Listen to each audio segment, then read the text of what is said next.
First Theological Oration by Gregory of Nazianzus.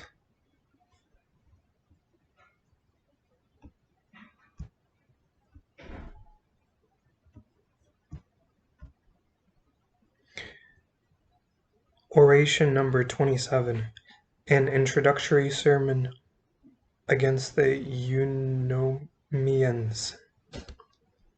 I shall address my words to those whose cleverness in it is in words. Let me begin from Scripture.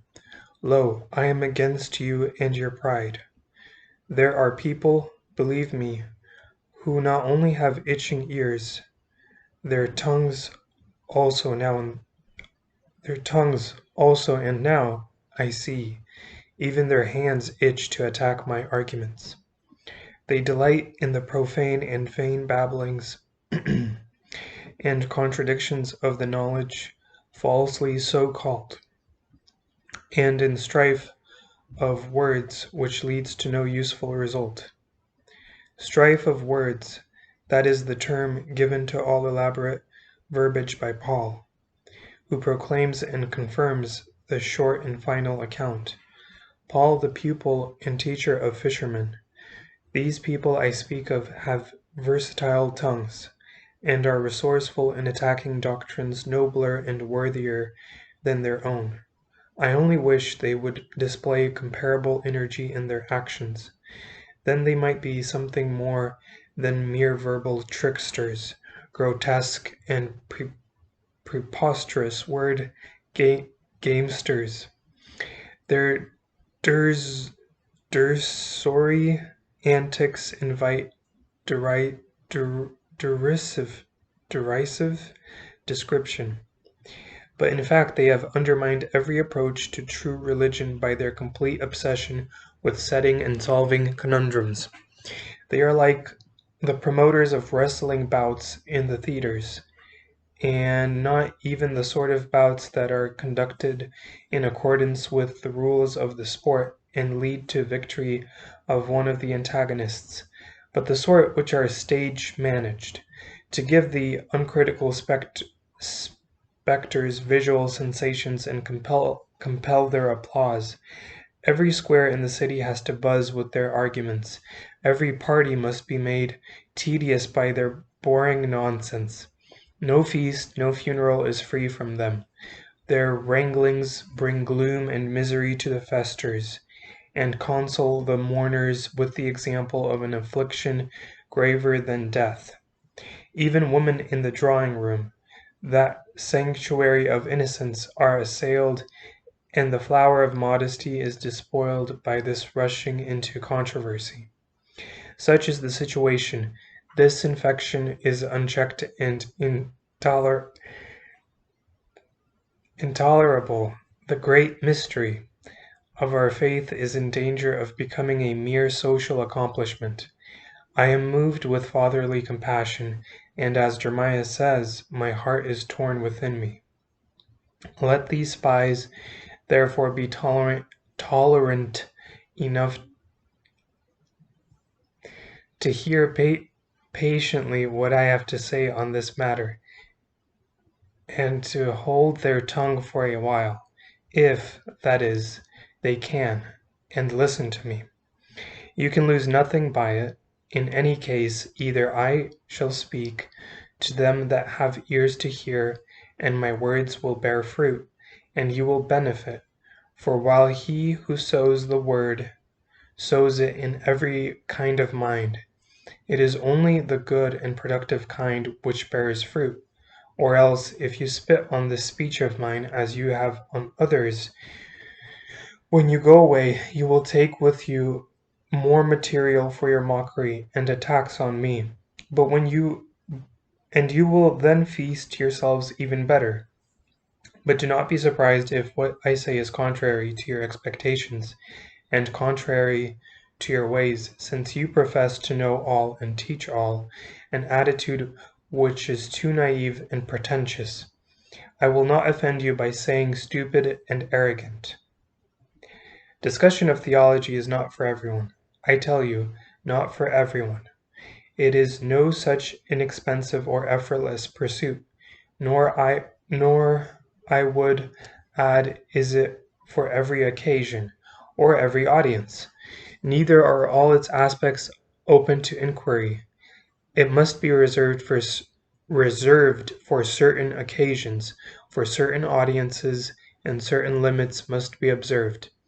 It is not for all people, but only for those who have been tested and found a sound footing in study, and, more importantly, have undergone, or at the very least are undergoing purification of body and soul. For one who is not pure to lay hold of pure things is dangerous, just as it is for weak eyes to look at the sun's brightness. What is the right time? Whenever we are free from the mire and noise without, and our commanding faculty is not confused by illusory, wandering images leading us, as it were, to mix fine script with ugly scrawling, or sweet-smelling scent with slime. We need actually to be still in order to know God, and when we receive the opportunity to judge uprightly in theology. Who should listen to discussions of theology? Those for whom it is a serious undertaking, not just another subject like other for entertaining small talk after the races, the theater, songs, food, and sex.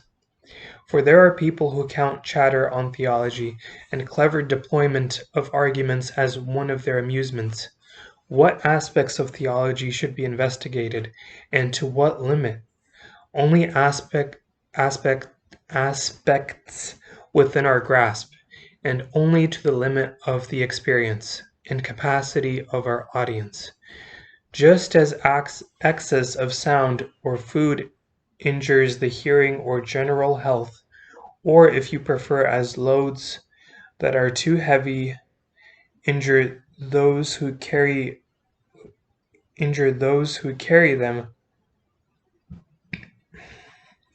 or as excessive rain harms the soil, we too must guard against the danger that the toughness, so to speak, of our discourses may so oppress and overtax our hearers as actually to impair the powers they had before.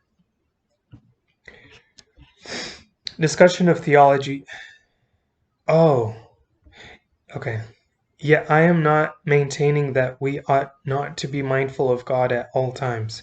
My adversaries, ever ready and quick to attack, need not pounce on me again. It is more important that we should remember God than that we should breathe. Indeed, if one may say so, we should do nothing else besides. I am one of those who approve the precept that commands us to meditate day and night, to tell of the Lord evening and morning and at noon, and to bless the Lord at all times. Or in the words of Moses, when we lie down, when we rise up, when we walk by the way, or when we do anything else whatever, and by this mindfulness be molded to purity. So it is not continual remembrance of God I seek to discourage, but continual discussion of theology. I am not opposed either to theology as if it were a breach of piety, but only to its untimely practice, or to instruction in it, except when this goes to excess. Fullness and surfeit even of honey, for all its goodness, produces vomiting, and to everything there is a season, as Solomon and I think, and what's well's not well if the hour be ill. A flower is completely out of season in winter, a man's clothing is out of place on a woman's on a man.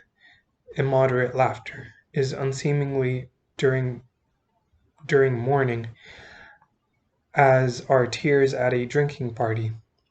Are we then to neglect the due season only in the discussion of theology, where observing the improper time of such supreme importance? Certainly not. Friends and brethren, I still call you brethren, though your attitude is not brotherly. Do not let us accept such a view. We must not be like fiery, unruly horses, throwing reason our rider and spitting out the bit of desertion which so usefully restrains us, and running wild of the turning post. Let us conduct our debates within our frontiers, and not be carried away to Egypt, or dragged off to Assyria.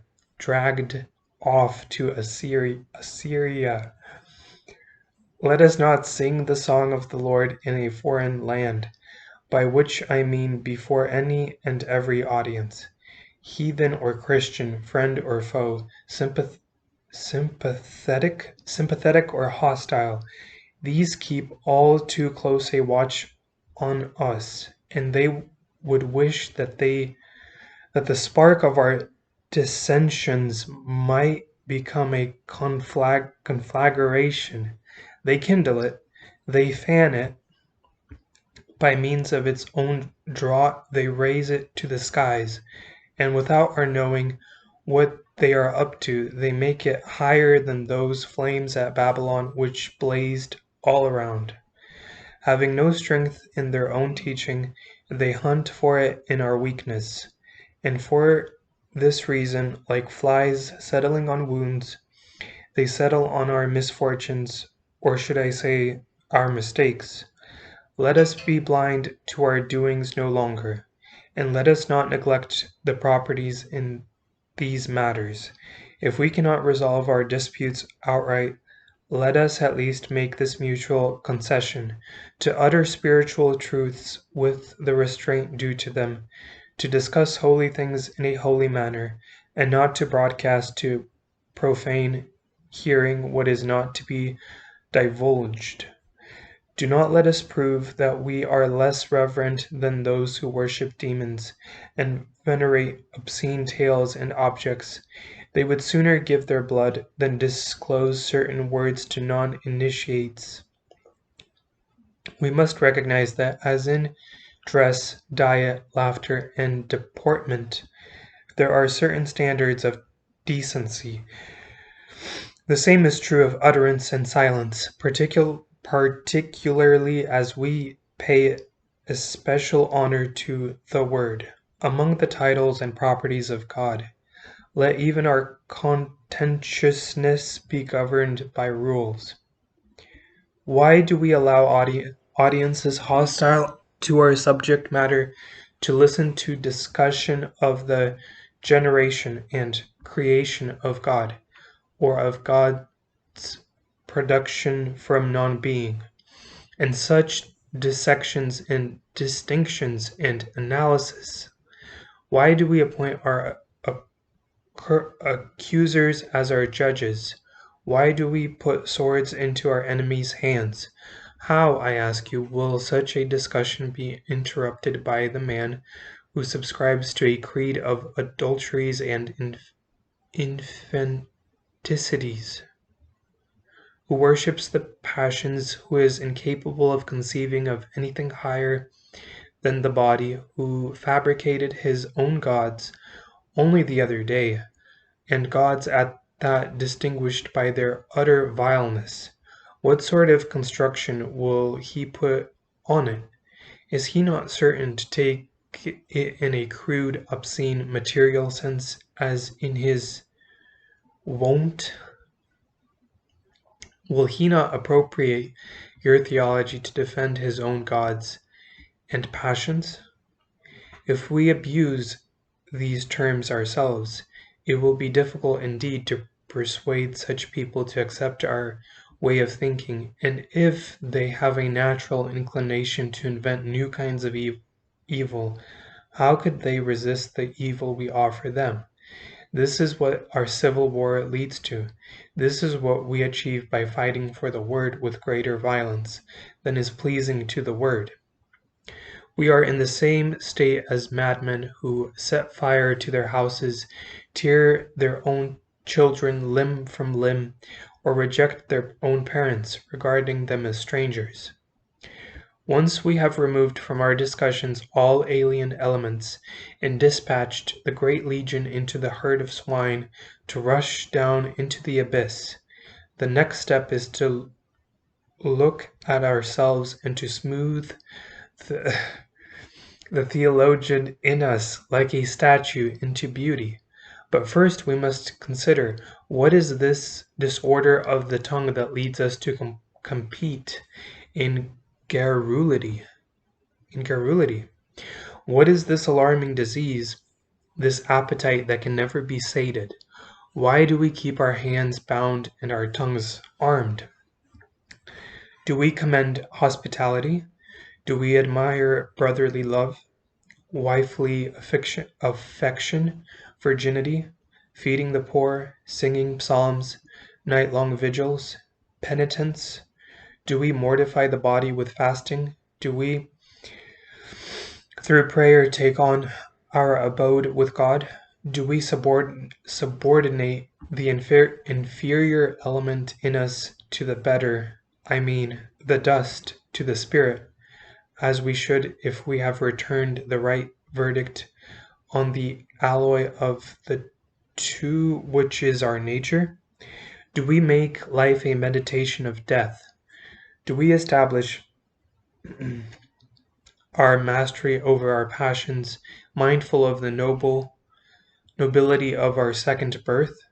Do we tame our swollen and inflamed tempers, or our pride which comes before a fall, or our unreasonable grief, our crude pleasures, our dirty laughter, our undisciplined eyes, our greedy ears, our immoderate talk, our wandering thoughts, or anything in ourselves which the evil one can take over from us and use against us, bringing in death through the windows, as Scripture has it, meaning through the senses? No, we do the very opposite. We offer freedom to the passions of others, like kings declaring an amnesty after a victory, on the sole condition that they give their assent to us, and thus rush against God more violently than before. For this discreditable purchase we pay them a dishonorable price, license in exchange for impiety.